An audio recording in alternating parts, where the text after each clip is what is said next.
The year is 75 BC, and a rowdy band of pirates celebrate a hefty ransom received for a young Roman patrician they'd chanced upon capturing in the Aegean Sea. It wasn't every day they caught such a prize, a hostage who demanded they raise their proposed ransom. Yet the laughter and praise quickly dampened as on the horizon appeared the ships of an attacking fleet. The man who led the attack that would soon come was none other than the hostage that they had so recently released. The man who had named himself Gaius Julius Caesar.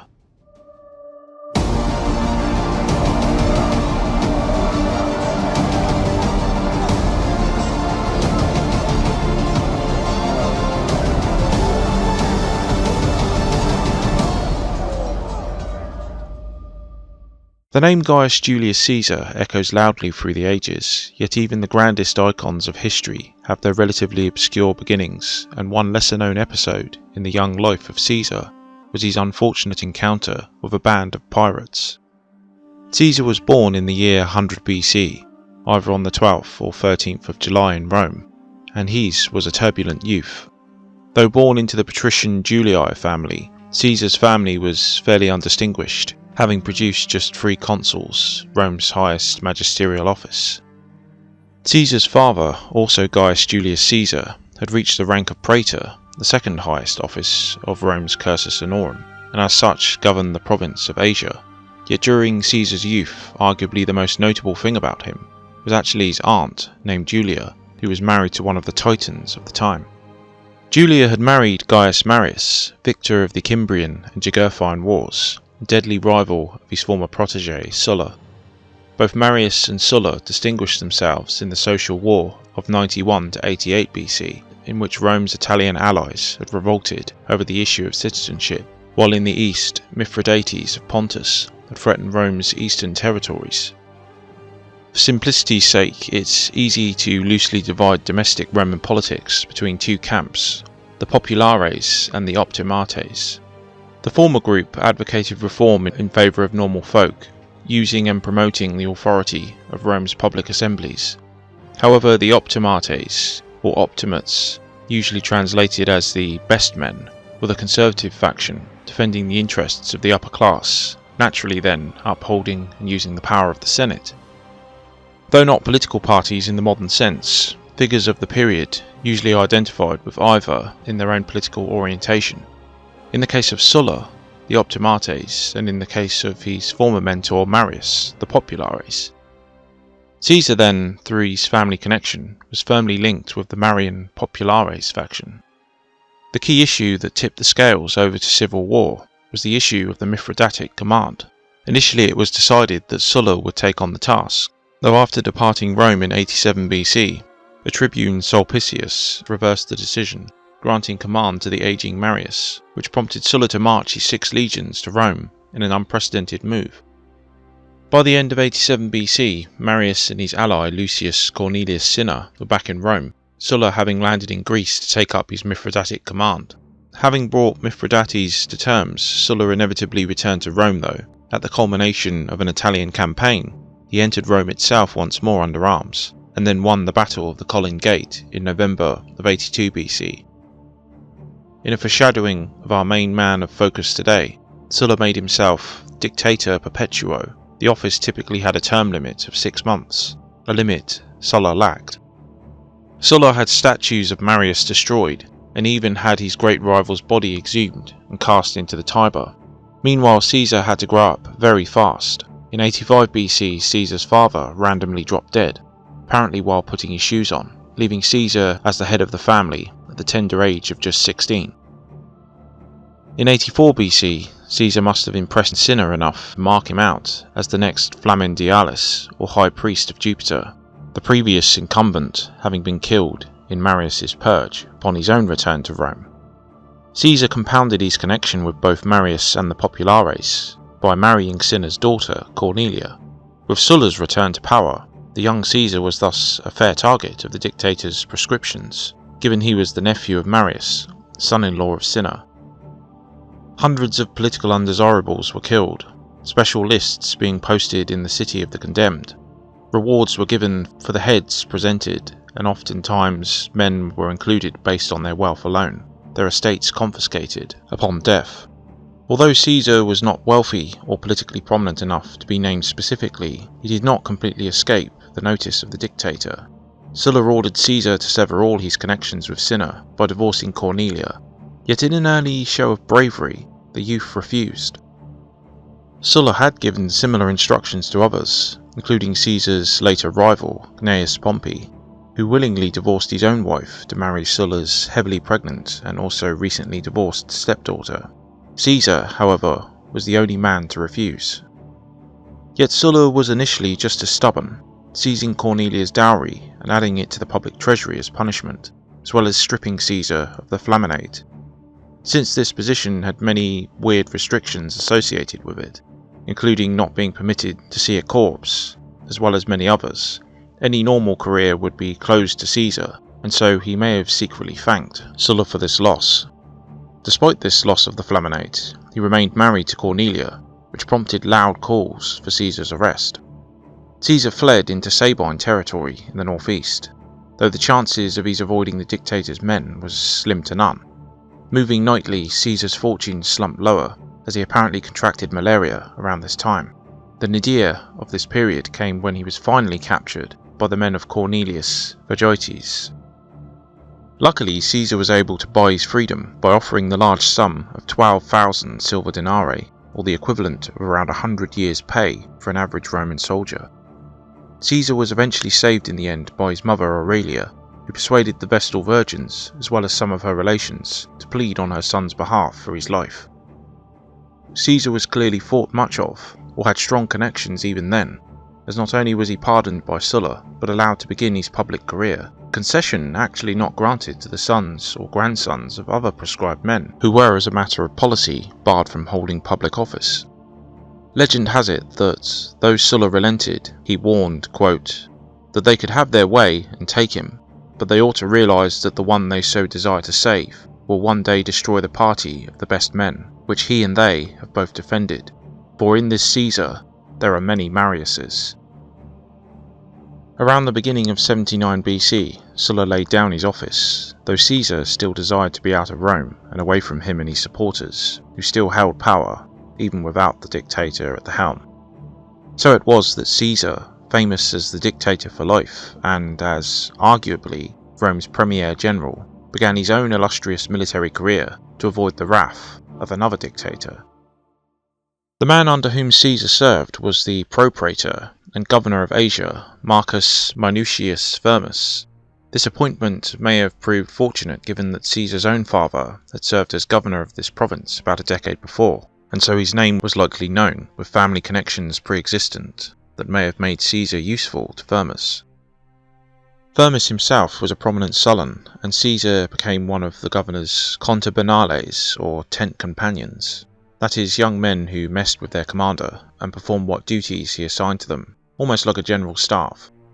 This proved good on-the-job training for such companions too, observing how commanders acted and soldiered. During Caesar's tenure with Firmus, he was stationed in an area that had normally enjoyed relative peace. However, this was just several years after Mithridates of Pontus had ordered the wholesale massacre of Romans, before his defeat at the hands of Caesar's old pal, Sulla. Fortunately for Caesar though, and any with Firmus who still lusted for glory, some of Mithridates' allies had yet to be subdued, and one such city was Mytilene. Located as the capital of the island of Lesbos in the Aegean, little is known about Caesar's first major engagement. The city had revolted against Roman authority and, ironically for Caesar, as we shall see, was suspected of aiding pirates in the region. Mytilene was thus besieged by Firmus, possibly with the aid of Lucius Licinius Lucullus, though Suetonius does credit Firmus with the victory. Mytilene was taken by storm, an action in which Caesar must have been in the thick of and amongst the fiercest of the fighting. We know this almost for certain, given that it was during the fighting that the 19-year-old marked himself out for a highly distinguished award, the Corona Civica. This civic crown was bestowed only on those who had risked their own life to save that of another citizen, with the rescued man traditionally plaiting a simple wreath of oak leaves, a tree that was sacred to the god Jupiter himself. By Caesar's time, this tradition was usually forgone, with the recipient's commander presenting it to the awardee. With Firmus awarding this prestigious honour, Caesar's own reputation was elevated greatly. Now the youth could wear it during military parades and festivals to mark himself out, and indeed the crown was certainly no light honour.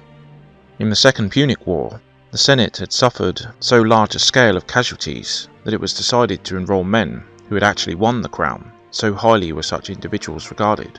And it's also thought that Sulla may have even added to the Senate from its recipients' ranks. Yet if Caesar's reputation had been raised by his golden conduct at Mytilene, he would also receive a heavy blow around the same time. Before Mytilene, Firmus had sent Caesar to the court of King Nicomedes in modern-day northern Turkey to arrange for a dispatch of a squadron of warships to support his campaign. Since Nicomedes was an ally, this should have been a fairly straightforward diplomatic mission, yet Caesar seems to have lingered with the elderly Nicomedes far longer than was usually necessary. Given Nicomedes' less than distinguished reputation for a love of young men, rumours immediately surfaced as to the precise nature of young Caesar's delay. Word leaked back to Rome that Nicomedes had indeed seduced the youth. While homosexuality was not necessarily frowned upon in and of itself, it was a nuanced and begrudging social acceptance, with the practice one of the few things the Romans didn't admire about the Hellenistic culture. While the dominant lover was usually excused as acting out of passion, the submissive partner was seen as effeminate and thus un-Roman. Since it was assumed Caesar was the latter, his own reputation thus took a blow. Of course, we shall never truly know what really caused Caesar's long delay. Given his relatively poor background, his recent traumas in Rome, he may simply have appreciated the luxury of Nicomedes' court. The older man doubtless too would have encountered Caesar's own father, providing another connection too. Unfortunately for Caesar though, the scandal would dog him throughout his life, with his opponents using every opportunity to smear and enrage him with the title of Queen of Bithynia. At some point after the fall of Mytilene, Caesar transferred to the staff of another governor, this time of Cilicia, Publius Servilius Vatia Isauricus, who was combating the various pirate groups that plagued the area. However, events in Rome had moved on, with Sulla having resigned his dictatorship in 79 BC and retiring to his country estate, dying in 78 BC. With Sulla dead, Caesar finally felt sure enough to return home. Avoiding the rebellion of Marcus Aemilius Lepidus, Caesar took to advocating in the law courts, acting as a prosecutor of former corrupt governors, notably taking on the case of Gaius Cornelius Dolabella for extortion during his term as proconsul Macedonia. This was a fairly conventional path for one of Caesar's class, and though he failed to prosecute Dolabella, he did build up a reputation as a skilled orator, particularly noted for his impassioned gestures and high-pitched tone. Indeed, it was to primarily perfect his oratory skills that Caesar decided in 75 BC to travel to Rhodes to study under the oratory master Apollonius Molo. This was a fairly conventional path for young Roman aristocrats of the period, rounding off their education by attending a famous school of philosophy or rhetoric in the Greek world. Yet Caesar's lessons would have to wait, as before he even caught sight of Rhodes, his ship was intercepted by perhaps some of those same pirates he had helped Isauricus fight off near the island of Pharmacusa off the coast of Asia Minor. Piracy was endemic during this period, perhaps chiefly due to Rome's own domination. Having destroyed the Macedonian kingdom, crippled the Seleucid Empire, and helped in the decline of Ptolemaic Egypt, no strong state navy remained to check such a growth in piracy, which was also gleefully supported by Mithridates of Pontus. Cilicia was a base of many pirate strongholds, with little progress having been made to stamp out these criminals. The pirates too, though not a homogeneous and unified faction, did seem to cooperate, with various chiefs mutually supporting each other at times. The problem was so widespread and out of control by their heyday that even Ostia itself, Rome's port city, had been raided. In targeting ships ferrying Roman citizens, and especially aristocrats, their chief aim, however, was not necessarily to kill them, but to profit from their ransom. Caesar, the young patrician, was certainly a valuable hostage, and the pirates brazenly demanded a hefty payment of 20 talents for his freedom. Perhaps to the surprise of everyone there, and especially the pirates, the young Caesar simply laughed in their faces at this amount, emphasizing that he as a member of the Julii clan and direct descendant of the goddess Venus herself, was probably as close to a king as Rome could have, and insisted that they demand 50 talents instead. With the ransom suitably increased, Caesar's companions left him alone, bar his doctor and 2 slaves, in the pirates' camp.